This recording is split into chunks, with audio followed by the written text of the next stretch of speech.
I'm going to say something that might tick you off. You are responsible for your own misery.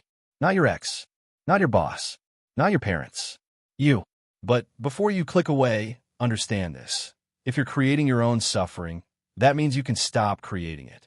And that's the most empowering thing I could possibly tell you. Let me show you exactly how to do it before this year ends. Here's what we're doing today.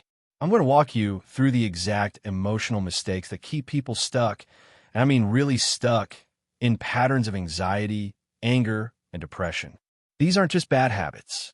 These are irrational beliefs that you've probably been carrying since childhood, and they're poison. By the end of this video, you're going to understand the difference between healthy negative emotions. Yeah, those exist, and the unhealthy ones you're creating with bad thinking. You'll learn the ABC model that I've used to help millions of people, and you'll know exactly how to dispute the irrational beliefs that are making you miserable. Most people think they need years of therapy to feel better. That's nonsense. You need better thinking, and I'm going to show you how to think better, starting right now. This isn't about positive thinking or pretending everything's great. This is about rational thinking. It's about facing reality without making yourself sick over it. And if you actually apply what I'm teaching you today, 2026 is going to be fundamentally different. Not because your circumstances will magically improve, but because you will stop disturbing yourself over them. Let's get into it. So here's the real reason you're miserable, and it's not what you think. Most people believe that when something bad happens to them, that event causes their emotional reaction. You lose your job, you get depressed. Your partner leaves you, you get hurt. Someone cuts you off in traffic, you get angry. Seems logical, right? Wrong. Dead wrong. Let me introduce you to what I call the ABC model, and this is going to change everything for you. A stands for activating event. That's what happened, the thing you're reacting to. C stands for consequence. That's your emotional and behavioral response. Now, most people think a cause is C. The event causes the emotion. But there's a B in between, and that B is where all your suffering is actually coming from. B stands for belief. It's what you're telling yourself about what happened. And here's the kicker. It's not the activating event that creates your emotional consequence. It's your belief about that event. Let me say that again because this is crucial. Events don't make you feel anything. Your beliefs about those events make you feel things. Now, how do I know this? Simple. If event caused emotions, then everyone would react exactly the same way to the same situation. But they don't. You cut off 10 people in traffic, you'll get 10 different reactions. One person waves it off. Another person gets mildly annoyed. A third person completely loses their mind, follows you home, and wants to fight you. Same event, different beliefs, different emotional consequences. Think about rain. Does rain cause depression? Of course not. Some people love rain. Some people feel cozy. Some people are indifferent. But some people get genuinely upset when it rains. Why? Because of what they're telling themselves. The person who gets depressed is probably thinking, it shouldn't rain today. This ruins everything. I can't stand bad weather. That's the belief creating the depression, not the rain. Here's why this is so important. And I mean really important. If the activating event was causing your emotional consequence, you'd be stuck. You can't control most of what happens to you. You can't control the weather. You can't control other people. You can't control the economy or politics or traffic. But if your beliefs are creating your emotions, then you have tremendous control because you can change your beliefs. Let me give you a real example. I had a client years ago. I'll call her Sarah, who came to me absolutely furious with her husband.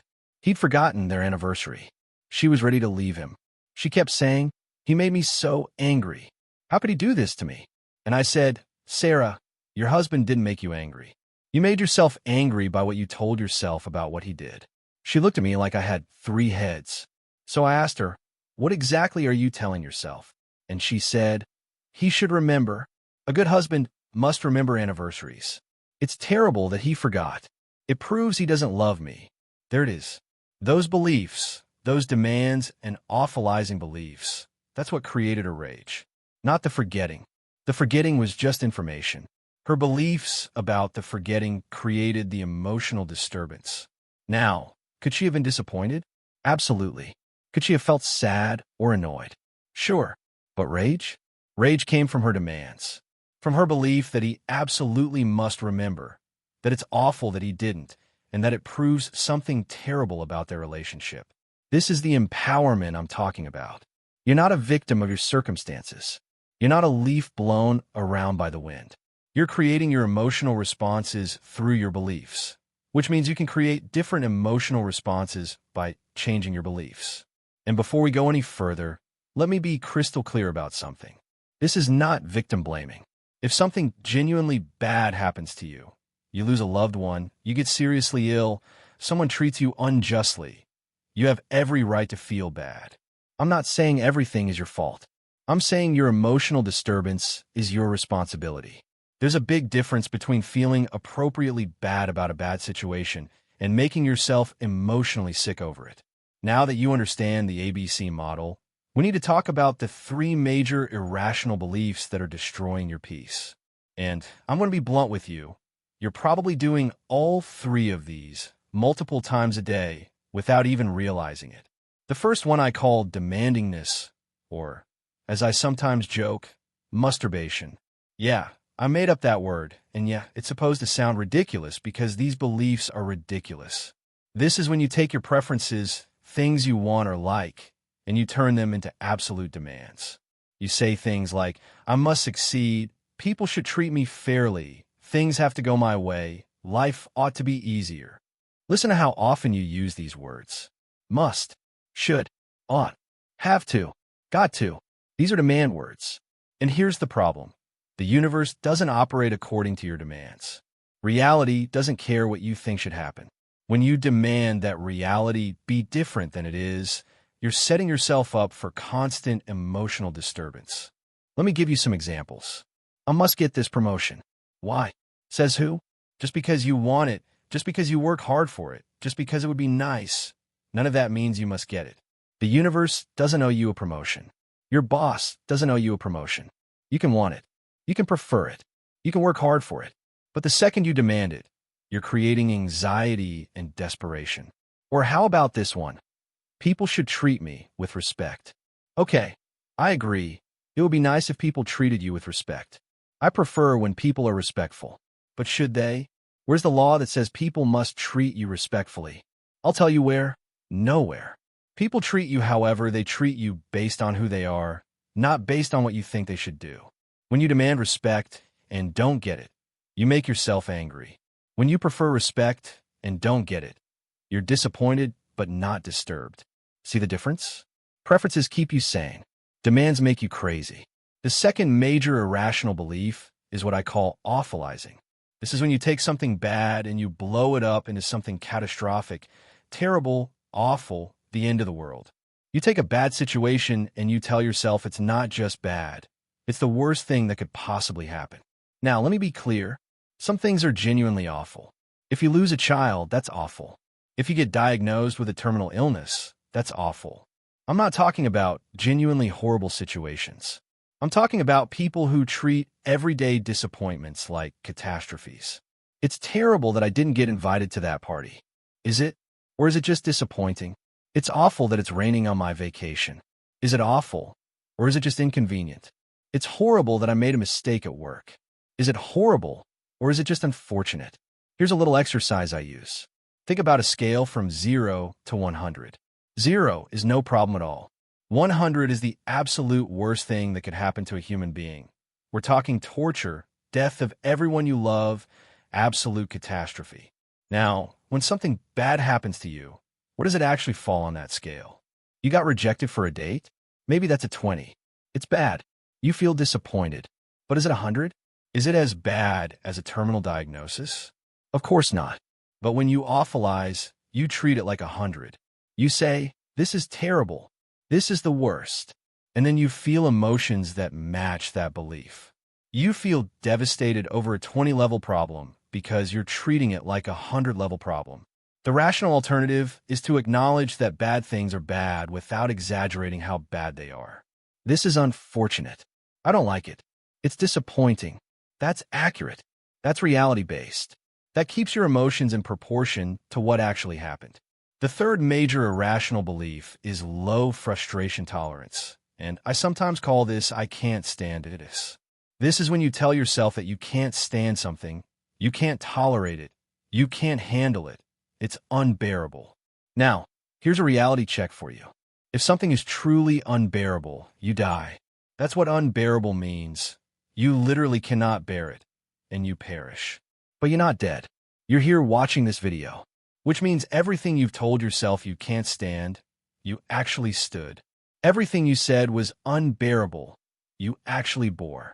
I can't stand being alone. Yes, you can. You don't like being alone. I get that, but you can stand it. I can't take this job anymore. Yes, you can. You don't want to take it, but you can. This anxiety is unbearable. No, it's not. It's uncomfortable. It's unpleasant. You don't like it, but you can bear it. You are bearing it right now. This belief that you can't stand discomfort keeps you stuck. Because if you genuinely believed you couldn't stand something, why would you do anything that involved temporary discomfort? You wouldn't go to the gym. You wouldn't have difficult conversations. You wouldn't take risks. You'd avoid everything that made you uncomfortable, which means you'd never grow or change or accomplish anything meaningful. The rational alternative is this. I don't like this, but I can stand it, and it's worth standing it to get what I want. That's a belief that empowers you to handle discomfort in service of your goals.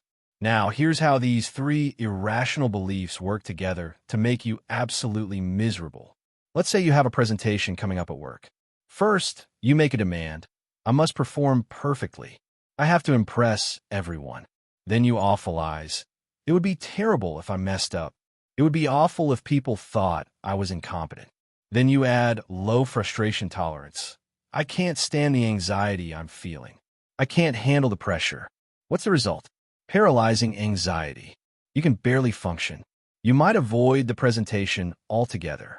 And if you do give it, you're so anxious that you actually perform worse than you would have if you'd just been thinking rationally. Compare that to rational beliefs. I'd really like to do well on this presentation. I'll prepare and do my best. If I mess up, that would be unfortunate, but not the end of the world. This anxiety is uncomfortable, but I can handle it. Same situation. Completely different emotional consequence. You'd feel some concern, some nervousness. That's healthy and appropriate, but not debilitating anxiety. So now you know what you're doing wrong. You're making demands, you're awfulizing, and you're telling yourself you can't stand things. But here's what everyone asks me at this point. Albert, how do I actually change these beliefs? They feel so automatic. I've been thinking this way my whole life. Great question. And this is where we get to the D in my ABC model. D stands for disputation. This is where you actively challenge and change your irrational beliefs. And I'm going to teach you exactly how to do it. There are three main ways to dispute an irrational belief, and you want to use all three. The first is logical disputation. This is where you ask yourself, does this belief make logical sense? Most irrational beliefs don't. They're based on faulty logic. For example, let's say you believe, because I want to succeed, I must succeed. Does that make sense logically? No. Just because you want something doesn't mean you must have it. Wanting something and needing something are not the same thing. If I want $1 million, does it follow that I must have $1 million? Of course not. That's illogical. Or, because it would be preferable if people treated me kindly, they should treat me kindly. Does that follow logically? No. Just because something would be nice doesn't mean it should happen. I'd prefer if it never rained on weekends, but that doesn't mean it shouldn't rain on weekends. My preferences don't dictate reality. The second type of disputation is empirical. This is where you ask, where's the evidence? Where's the proof? Show me the data. And for most irrational beliefs, there is no evidence. Where's the law of the universe that says, I must succeed? There isn't one. Lots of people try things and fail. That's evidence that success is not mandatory. Where's the evidence that it would be awful if I got rejected? Well, people get rejected all the time and they survive. They go on to have happy lives.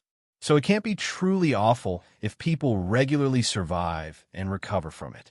Where's the proof that I can't stand being uncomfortable? The proof that you can stand it is that you've stood uncomfortable things your entire life and you're still here. Every time you were uncomfortable before and survived, that's evidence that you can stand discomfort. The third type of disputation is pragmatic.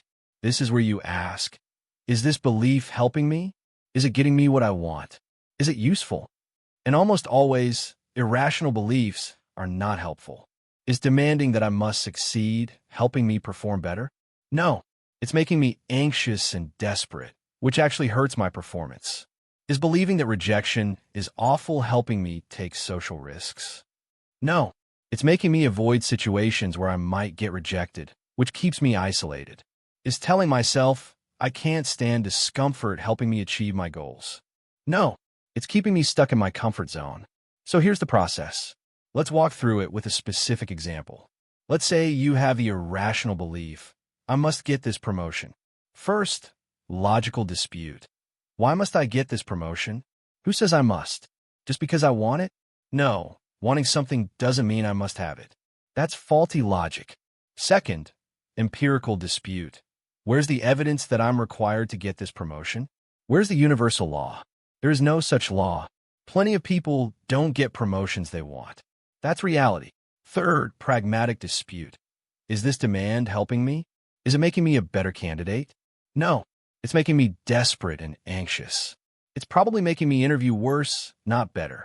Now, after you've disputed the irrational belief, you need to replace it with a rational alternative. And here's the formula. Turn your demand into a strong preference. I really want this promotion. I prefer to get it. I'm going to work hard and do everything I can earn it. But I don't need it to be okay. If I don't get it, I'll be disappointed, but I'll handle it and move forward. Same desire, same motivation.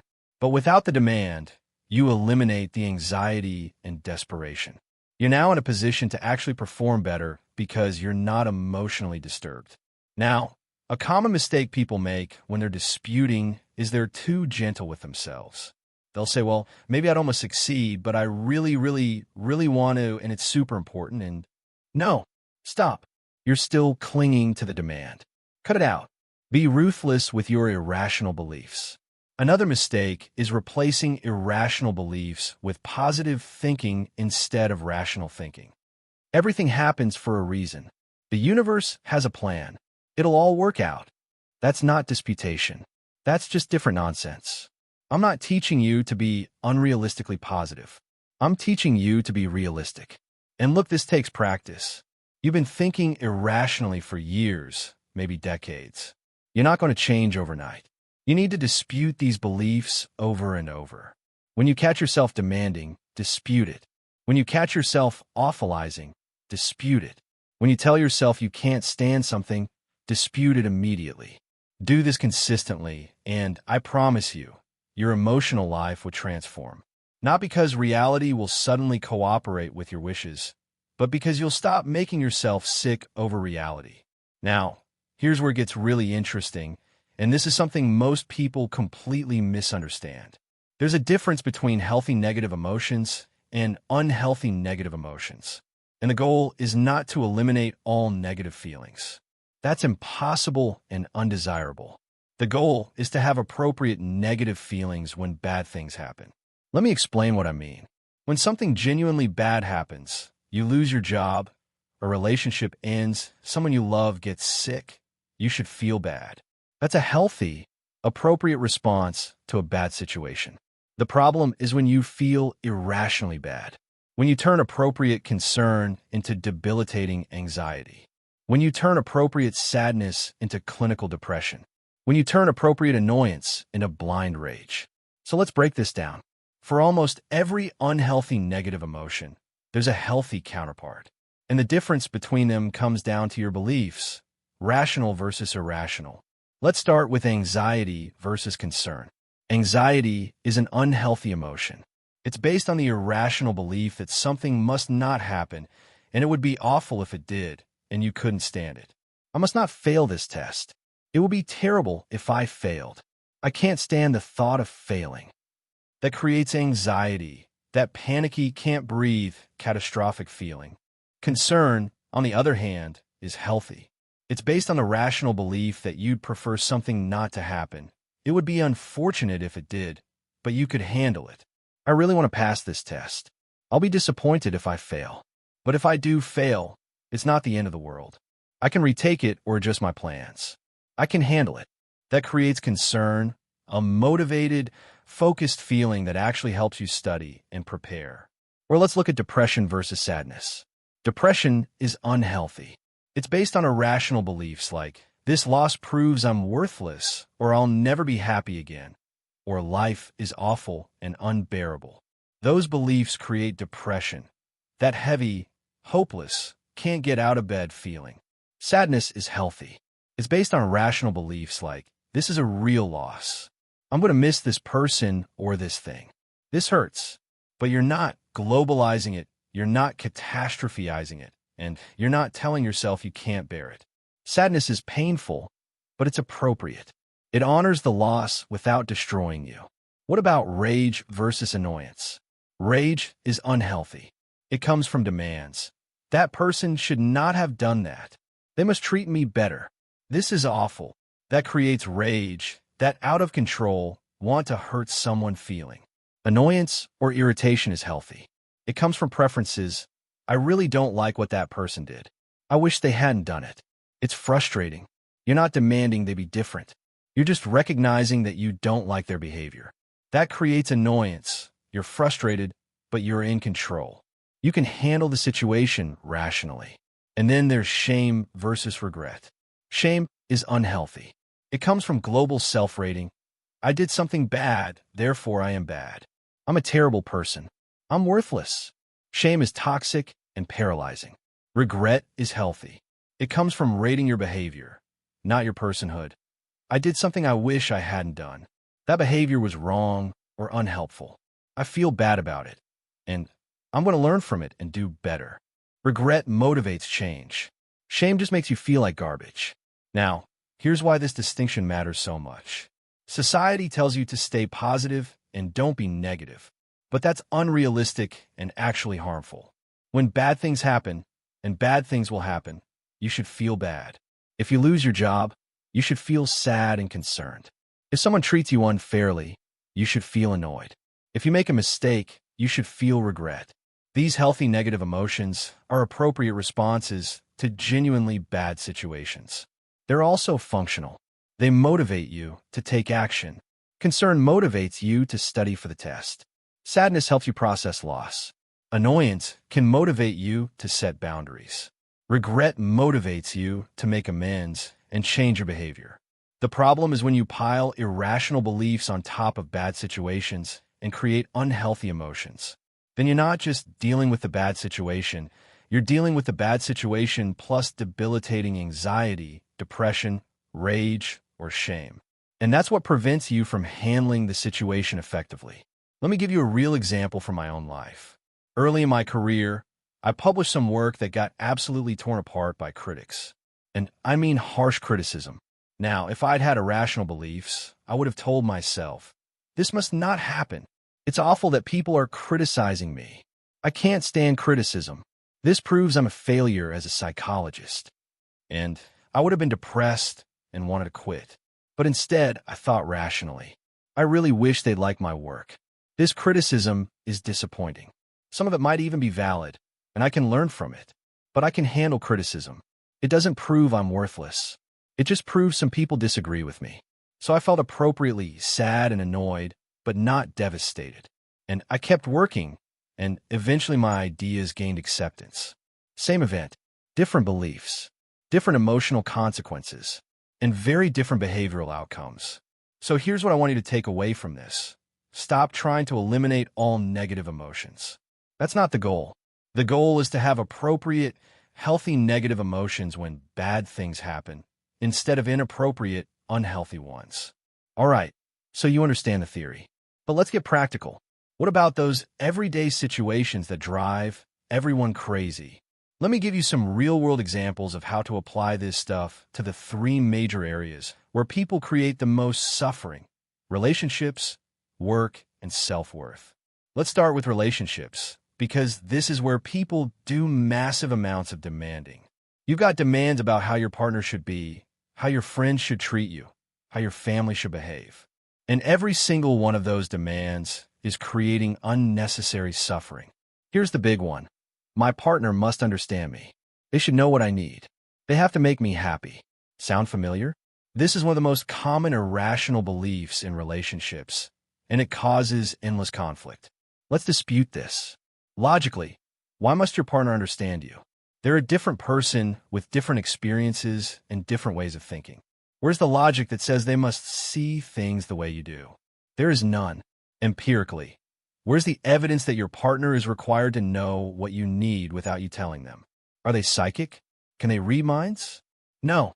So why do you expect them to automatically know? Pragmatically, is this belief helping your relationship? No. It's making you resentful when they don't understand you, and it's preventing you from clearly communicating what you actually need. Rational alternative. I really want my partner to understand me. I'll communicate clearly about my needs and feelings. But they're human and imperfect, and sometimes they won't get it. And that's okay. I can handle being misunderstood sometimes. Or how about rejection in dating? Irrational belief. If they reject me, it proves I'm unlovable. It means there's something wrong with me. I can't stand rejection. Let's dispute. Logically, does one person's lack of interest prove you're unlovable? No, that's faulty logic. Their preferences don't define your worth. Empirically, where's the evidence that rejection proves something terrible about you? Plenty of wonderful people get rejected. It just means you weren't compatible with that specific person. Pragmatically, is fear of rejection helping you find a relationship? No, it's keeping you from taking risks and putting yourself out there. Rational alternative.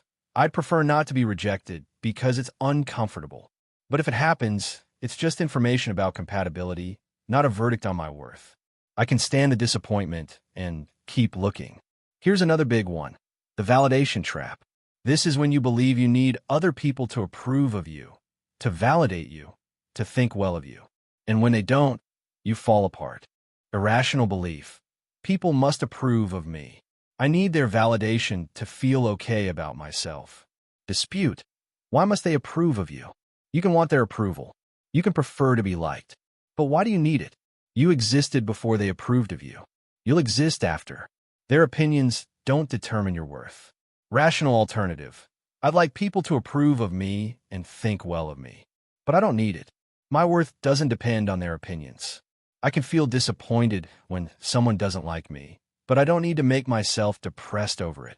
Now let's talk about work, because this is another huge area where people demand perfection and make themselves miserable. Irrational belief. I must perform perfectly. Any mistake is awful and proves I'm incompetent or a failure. Let's dispute this ruthlessly. Logically, why must you perform perfectly? You're human.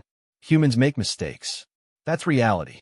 The demand for perfection is demanding the impossible. Empirically, show me a single human being who performs perfectly all the time. You can't, because they don't exist. Everyone makes mistakes. That's evidence that perfection is not required. Pragmatically, is demanding perfection helping you perform better? Absolutely not. It's creating so much anxiety that you're probably performing worse. Perfectionism is paralyzing. Rational alternative. I prefer to perform well. I'll work hard and do my best. When I make mistakes, and I will make mistakes because I'm human, I'll learn from them and improve. Mistakes are bad, but they're not catastrophic, and they don't make me a failure. What about criticism at work? Irrational belief. If my boss criticizes my work, it proves I'm terrible at my job. I can't stand being criticized. Dispute. Does criticism of one piece of work prove you're terrible at everything? No, that's overgeneralizing. And can you stand criticism? Yes. You've been criticized before and you survived. Rational alternative. I don't like being criticized, but I can handle it. Sometimes the criticism is valid and helps me improve. Sometimes it's not. Either way, criticism of my work is not criticism of my worth as a person. And here's a big one. Not getting a promotion or job you wanted. Irrational. I must get this job. If I don't get it, it proves I'm not good enough. It would be awful. Rational. I really want this job, and I'll do everything I can to get it. But if I don't get it, it means I wasn't the right fit for this particular position at this particular time. That's disappointing, but not devastating. There will be other opportunities. Now, the biggest area where people create suffering is self-worth. And this is where I want to introduce you to what I consider one of my most important concepts: unconditional self-acceptance. Most people base their self-esteem on their performance. If they succeed, they feel good about themselves. If they fail, they feel terrible about themselves. Their self-worth goes up and down like a stock market based on their latest achievement or failure. This is a terrible way to live, because your performance will always be variable. Sometimes you'll succeed. Sometimes you'll fail. If your worth is tied to your performance, you're on an emotional roller coaster forever. Here's what I want you to understand. You are not your performance. You're not good or bad. You're not a success or a failure. You're a complex human being who does some things well and other things poorly. You have strengths and weaknesses. You make good choices and bad choices. But none of that defines your worth as a person. The irrational belief is, if I fail at this thing, I am a failure. My worth depends on my achievements. Let's dispute it. Logically, does failing at one thing make you a total failure? No, you're not one thing. You're complex. You fail at some things and succeed at others. Empirically, can you actually rate a human being as good or bad? No. What's a measuring system? There isn't one. You can rate behaviors and performances, but not people. Pragmatically, is tying your worth to your performance helping you? No. It's creating constant anxiety about failure and crushing disappointment when things don't go well. Here's the rational alternative, and this is big. I accept myself unconditionally as a fallible human being. I'm not good or bad. I'm just a person doing the best I can with what I know. Sometimes I'll succeed. Sometimes I'll fail. My worth doesn't change based on outcomes. I can rate my behaviors. This behavior was helpful. That one wasn't. But I won't rate my entire self. This is what I call unconditional self-acceptance, or USA. It's different from self-esteem, which is fragile and conditional. I esteem myself when I do well. USA is stable. I accept myself whether I do well or poorly. Would you rate a tree as a good tree or a bad tree? No, that's ridiculous. It's just a tree doing tree things. In the same way, you're just a person doing person things. Sometimes you'll do them well. Sometimes you won't. But your fundamental worth as a human being never changes. Here's a daily practice I want you to try. Every time you catch yourself making a demand, and you will catch yourself multiple times a day, stop immediately. Ask yourself, where's the evidence for this demand? Is it helping me? Then replace it with a preference. Do this consistently, and you'll notice something amazing. You'll start to feel more in control, less frantic, more resilient. When something bad happens, you'll feel appropriately sad or annoyed or concerned. But you won't fall apart, because you're not adding irrational beliefs on top of the bad situation. Now, let me address something important, because I know what some of you are thinking. Albert, this sounds like you're telling me to just accept everything, to not want things to be better, to lower my standards and give up. Absolutely not. This is the most misunderstood part of what I teach. So listen carefully. Giving up demands is not the same as giving up desires. You can want something very much without demanding it. In fact, you'll be more effective at getting what you want when you stop demanding it. Here's why. When you demand something, I must get this job. What happens? You get desperate. You get anxious. And that desperation and anxiety actually hurts your performance. You interview poorly because you're frantic. You come across as needy instead of confident. But when you have a strong preference, I really want this job, and I'm going to do everything I can to get it, but I don't need it to be okay, you stay calm. You stay focused. You present yourself authentically, and you actually perform better. The same thing happens with demands about other people. My partner must understand me. Makes you resentful and poor at communicating. I really want my partner to understand me, so I'll communicate clearly. Makes you effective. Strong preferences are powerful. They motivate you. They drive you. But they don't disturb you. Because you've accepted that you might not get what you want, and you can handle that outcome. Think about athletes. The ones who perform best under pressure aren't the ones demanding they must win. They're the ones who want very much to win, but who stay calm and focused regardless of the outcome. The demand creates choking. The preference creates flow. So when should you fight to change things, and when should you accept them? Here's my answer. Always fight to change what you can change. Always accept what you can't change. But do both without demanding that reality be different than it is. You can't change the fact that it's raining. You can accept that reality without liking it. You can change whether you bring an umbrella. So you accept the rain and adapt your behavior. You can't change other people. You can accept that they are who they are. You can change how you respond to them, whether you stay in relationship with them, what boundaries you set. You can't change the past. You can accept what happened. You can change what you do going forward. The key is this.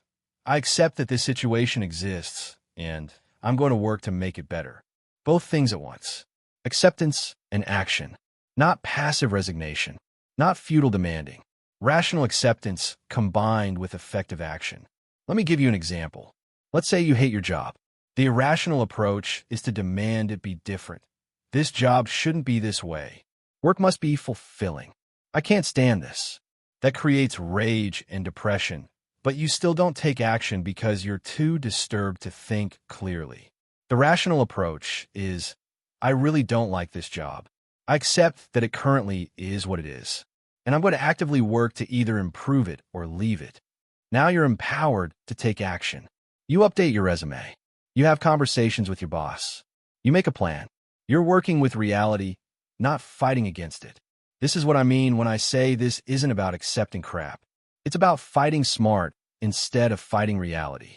Reality will always win that fight. But when you accept reality and then work strategically to change what you can, you become incredibly powerful. So here's what you're taking into 2026. First, you now understand that you've been disturbing yourself. Not life, not other people, you. And that's actually great news, because it means you can stop disturbing yourself. Second, you know the 3 major irrational beliefs that are making you miserable. Demandingness, this must happen. Awfulizing, it's terrible when it doesn't. And low frustration tolerance, I can't stand it. Catch yourself doing these things, because you're doing them all day long. Third, you know how to dispute. Ask yourself, where's the evidence? Does this make sense? Is this helping me? And then replace the demand with a preference. Every single time. Fourth, remember that healthy negative emotions are good. When something bad happens, feel bad. Just don't make it worse with irrational beliefs. Feel sad instead of depressed. Feel concerned instead of anxious. Feel annoyed instead of enraged. Feel regret instead of shame. And finally, and this is crucial, you understand that this isn't about giving up or lowering your standards. It's about pursuing what you want without making yourself sick in the process. It's about wanting things strongly without demanding them desperately. Here's what I want you to do right now. Today, before this video ends and you forget everything I just said, pick one area of your life where you're making yourself miserable. Just one. Maybe it's your relationship. Maybe it's your career. Maybe it's how you see yourself. Pick the area that's causing you the most emotional disturbance right now. Now identify the demand you're making. The must, the should, the have to. What are you telling yourself absolutely has to happen? What are you demanding from reality, from other people, or from yourself? Write it down. Actually write it down. Don't just think about it. Get a piece of paper or open a note on your phone and write the exact irrational belief. Then dispute it. Write down why it's irrational. Ask yourself the 3 questions. Where's the logic? Where's the evidence? Is it helping me? Write down your answers. And then write down a rational alternative.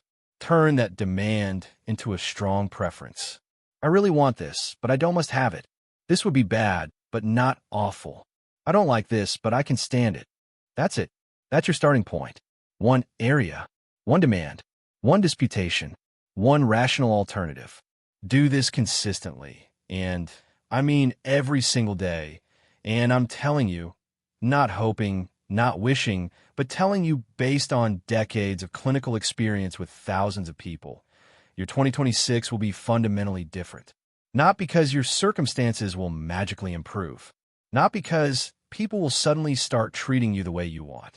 Not because life will become fair or easy, but because you'll stop creating unnecessary suffering for yourself.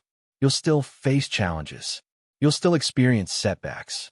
You'll still encounter disappointment and loss and frustration. Life is hard, but you won't be adding emotional disturbance on top of those real problems. You won't be making bad situations worse by demanding they be different. You won't be catastrophizing. You won't be telling yourself you can't handle things you're actually handling. And that changes everything. Because when you're not emotionally disturbed, you can think clearly. You can solve problems effectively. You can take appropriate action. You can be resilient. Most people walk through life in a constant state of anxiety, anger, or depression because they're fighting with reality. They're demanding that reality conform to their wishes, and reality never does. So they suffer. But you don't have to do that anymore.